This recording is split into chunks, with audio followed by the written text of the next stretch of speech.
Yeah, that's right, Lawrence. Dave, as you guys just touched on, many viewers will recall that House Bill 2 became national news 9 years ago when it became the focus of those widespread boycotts and major employers and events like the NBA All-Star Game, which was set to take place in Charlotte that year, pulled out of North Carolina. Tonight we spoke with a former Republican governor who signed that bill into law, and also with a non-binary high school student here in Wake County who has real concerns about what a bill like this might mean for them.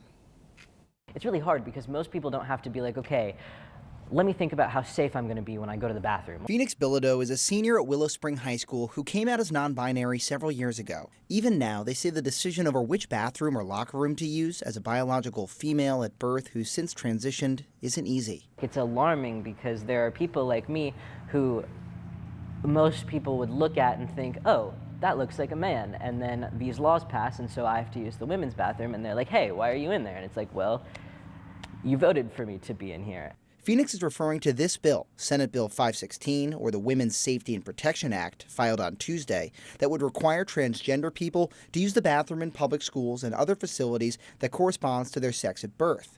It comes 9 years after a similar bill, HB2, stirred the national conversation about transgender rights, leading to hundreds of millions of dollars in lost economic investment in North Carolina, according to an AP analysis of state financial records at the time. Former Governor Pat McCrory signed that bill into law in 2016 before it was repealed a year later. The American public has moved to the side of protecting female privacy in locker rooms, women's sports, and women's prisons.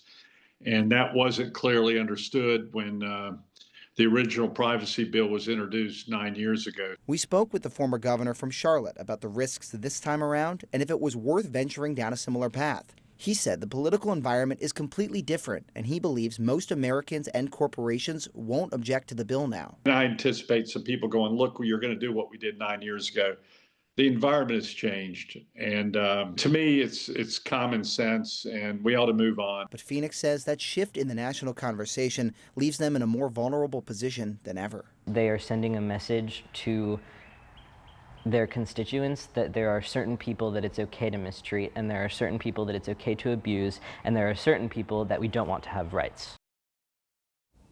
SB 516 would apply to public schools and other facilities that receive state funding. It would also limit the ability of transgender people from getting legal documents that correspond to their gender, not their birth sex. Want to say that we have also reached out to Senate Leader Phil Berger as well as the bill's sponsors. We have not heard back from them tonight, but it's important to note that similar bills have been passed since House Bill 2 in other states across the country. We're live in Raleigh. Sean Coffey, ABC 11 Eyewitness News.